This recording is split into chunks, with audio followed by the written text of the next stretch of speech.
পূর্ব বর্ধমান জেলার পূর্বস্থলী স্টেশনের সন্নিকটে শ্রীনাথ সদনে আজ সারা ভারত কৃষি ও গ্রামীণ মজুর সমিতির অষ্টম রাজ্য সম্মেলন অনুষ্ঠিত হলো। আজকের এই সম্মেলনে উপস্থিত ছিলেন সিপিআই-এমএল এর লিবারেশনের পলিট ব্যুরোর সদস্য কার্তিক পাল, সিপিআই-এমএল এর নদিয়া জেলার সম্পাদক জয়তু দেশমুখ সহ বিশিষ্ট নেতৃবৃন্দ। আজকের এই রাজ্য সম্মেলনের মঞ্চ থেকে বিভিন্ন দাবি নিয়ে সোচ্চার হন নেতৃবৃন্দ, যার মধ্যে গ্রামীণ মেহনতি মানুষদের কাজের দাবি ছিল মূল দাবি। আজ তারা বলেন, গত 2 বছর ধরে কেন্দ্র এবং রাজ্য সরকারের তালবাহানার ফলে 100 দিনের কাজ বন্ধ রয়েছে। গ্রামীণ দরিদ্র মজদুর মানুষদের কাজ পাওয়া তাদের অধিকার, কিন্তু 2 সরকারের টালবাহানার ফলে তাদের কর্মসংস্থান বন্ধ হয়েছে। খুব শীঘ্রই 100 দিনের কাজ শুরু করার দাবি জানান। শুধু তাই নয়, তারা দাবি জানান ন্যূনতম 200 দিন কাজ এবং দৈনিক 600 টাকা মজুরি দিতে হবে। এটাই ছিল আজকের সম্মেলনের মূল দাবি। এছাড়াও দলমত নির্বিশেষে সমস্ত গরিব মানুষকে ঘর দিতে হবে বলে সোচ্চার হন তারা বলেন, গরিব মানুষের ঘর নিয়ে দলবাজি করা বন্ধ করতে হবে, গরিব মানুষদের ঘর দিতে হবে, সর্বোপরি দলবাজি আর দুর্নীতির রাজনীতি বন্ধ করতে হবে বলে সোচ্চার হন তারা। আপনাদের কর্মসূচি কি? সারা ভারত কৃষি ও মজুর সমিতির সারা ভারত কৃষি ও গ্রামীণ মজুর সমিতি অষ্টম রাজ্য সম্মেলন এই পূর্বস্থলী শ্রীনাথ সদনে হচ্ছে। বিষয়টা কি নিয়ে আলোচনা হবে?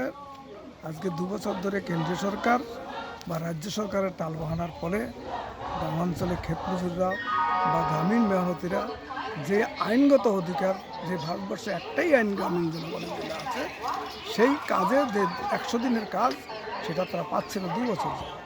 এই কেন্দ্র রাজ্যের তালবাহানার বিরুদ্ধে আমরা মনে করি যে আইনগত অধিকার আছে ক্ষেত মজুরদের কাজ পাওয়ার, তাই কাজ দিতে হবে, এটাই যে আমাদের দাবি।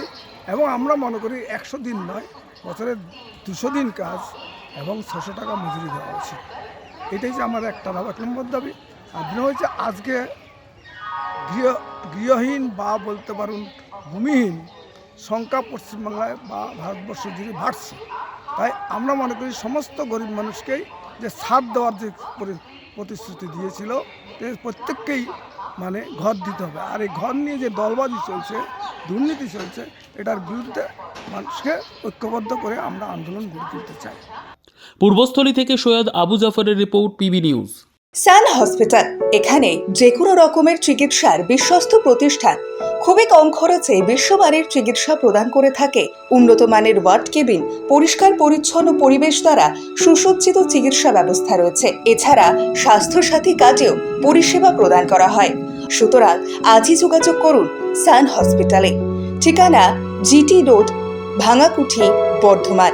ফোন নাম্বার মনে রাখবেন 9434188262 অথবা 83730954222।